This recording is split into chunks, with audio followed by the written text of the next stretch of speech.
Spanish పిల్ల చేత blackmail చేయబడ్డ వికే కృష్ణ మీద కేంద్ర మాజీ రక్షణ మంత్రి, విదేశాంగ మంత్రి, ఒకప్పుడు పండిట్ నెహ్రూకు సన్నిహిత సహచరుడు అయిన వికే కృష్ణ మీద కేరళకు చెందిన అసాధారణ మేధావే కాక దేశ ప్రయోజనాలను విస్మరించి చైనా పట్ల అనుసరించిన మెతక ధోరణి, రక్షణ వ్యవహారాలలో ప్రదర్శించిన అవ్వక్క తవ్వక్క ధోరణి కారణంగా ఆయన్ని డిస్మిస్ చేయాల్సి వచ్చింది నెహ్రూ.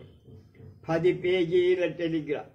కృష్ణ మీనన్ ప్రభుత్వ ధనం విచ్చలవిడిగా ఖర్చు చేసేవాడు మా జగన్లాగా. డబ్బు విలువ ఆయనకు ఏమాత్రం తెలిసేది కాదు. ఒకసారి కృష్ణ మీనన్ బొంబాయి నుండి ప్రధాని నెహ్రూ వ్యక్తిగతంగా ఒక టెలిగ్రామ్ పంపారు. ఆ టెలిగ్రామ్ తర్వాత టైపు చేయగా అది 10 అరటావులు పైన ఉంది. దానికి 5,000 రూపాయల టెలిగ్రామ్ ఛార్జీ అయింది ఆ కాలం. ఇప్పుడు ఎంత సుమారుగా 50-60 ఇంత చేస్తే అందులో ఏవంత ముఖ్యమైన విషయం ఏమీ లేదు. కృష్ణ మీనన్ రక్షణ మంత్రిగా ఉండే రోజుల్లో ఆయన ఆఫీసులో ఎయిర్ కండిషన్ యంత్రాలు ఎప్పుడు పనిచేస్తూ ఉండాల్సి, తాను ఆఫీసులో లేనప్పుడు విదేశ పర్యటనలో ఉన్నప్పుడు కూడా వాటిని ఆపటానికి వీల్లేదని ఆయన అధికారులకు ఉత్తర్వులు జారీ చేసేవారు. ఎప్పుడూ నిద్ర మాత్రలు మింగుతూ రోజుకు కొన్ని డజన్ల సార్లు టీ తాగేవాడు కృష్ణమే. ఆహారం చాలా తక్కువగా తీసుకునేవాడు. ఆయన స్వంత వైద్యుడు డాక్టర్ హుండు కృష్ణ మీనన్ చాలా అనారోగ్యపు మనిషి, దాదాపు మానసికంగా పిచ్చోడు అన్నాడు. చెప్పుడు చిరుబుర్రులే. కృష్ణ మీనన్లో హాస్య ధోరణి తక్కువ. ఎప్పుడు చిర్రు బుర్రులాడుతూ సీరియస్గా ఉంది. ఒకసారి పండిట్ నెహ్రూ, ఆయన కార్యదర్శి జాన్ మత్తై, కృష్ణ మీనన్ కాశ్మీర్ పర్యటనకు వెళ్ళారు. ఒక సుప్రభాత సమయంలో వారు ప్రభుత్వ అతిథి గృహంలో కూర్చొని ముచ్చటిస్తున్నారు. పండిట్ నెహ్రూ తన సహజ హాస్య ధోరణిలో మీనన్ వైపు తిరిగి, మలయాళీలు కాశ్మీరు వచ్చి నాగరికత నేర్చుకోవాలి అన్నారు. ముత్తాయి మీనల్ ఇద్దరూ మలయాళీలే.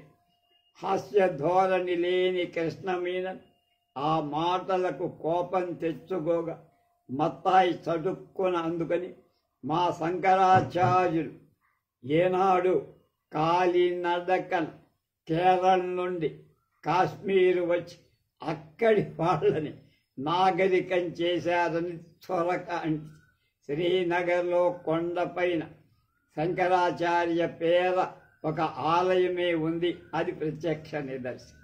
ఆ మాటలకు కృష్ణ మీనన్ కోపం తగ్గి విజేతలాగా మీసం దువ్వినట్టుగా నిలబడ్డాడు. పటేల్ ఇంటూ కృష్ణ మీనన్.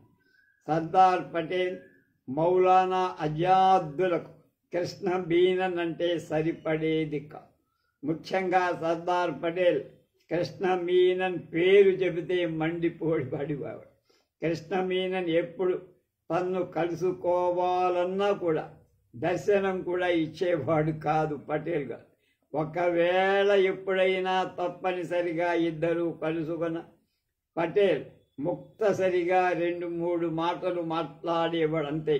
ఒకసారి కృష్ణ మీనన్ పటేల్తో మాట్లాడారు.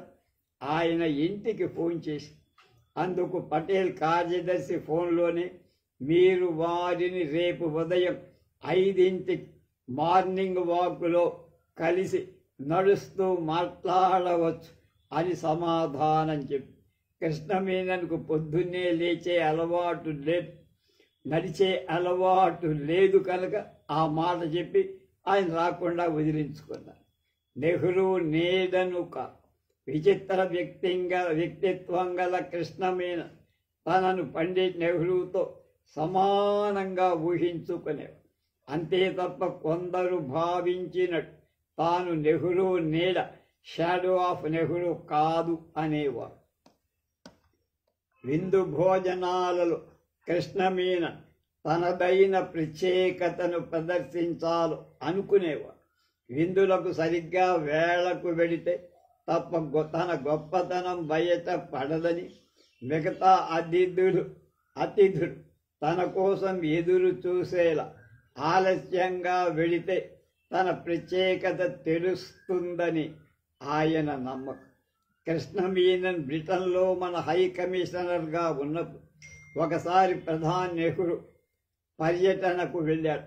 ఆ సందర్భంగా మౌంట్ బాటన్ దంపతులు పండిట్ నెహ్రూ గౌరవార్థం లండన్కు 60 మైళ్ళ దూరంలోని పల్లెటూళ్ళలో ఉన్న తమ ఇంట్లో మధ్యాహ్న భోజనం ఏర్పాటు చేసి 1 గంటకు విందు అని సన్నిహితులకు ఆహ్వానాలు పంపారు. మీనన్ కూడా ఆహ్వానం అంది. నెహ్రూతో సహా అందరూ ఖచ్చితంగా 1 గంటకు మౌంట్ బాటన్ ఇంటికి వచ్చేశారు. మీనన్ మాత్రం గంట ఆలస్యంగా తీరిగ్గా 2 గంటలకు వచ్చి అప్పటి వరకు అతిథులంతా ఆయన కోసం ఎదురు చూస్తూ విందు ప్రారంభించలే. మీనన్కు కావాల్సింది కూడా అదే, కృష్ణ లీల. కృష్ణ మీనన్ సెక్స్ విషయంలో కూడా వింత ధోరణిలో ఉండేవాడు.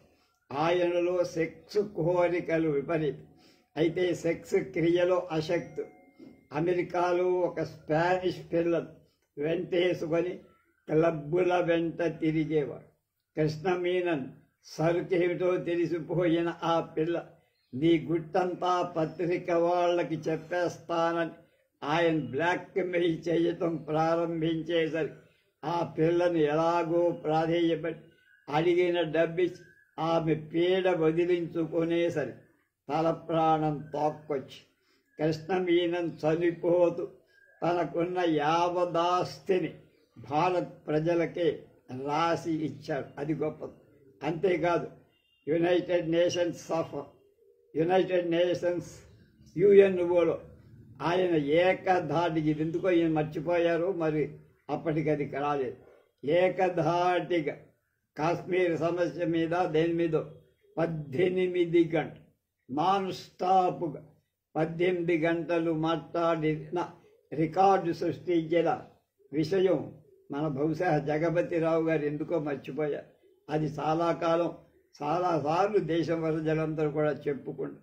అది ఆయన గొప్పతనం.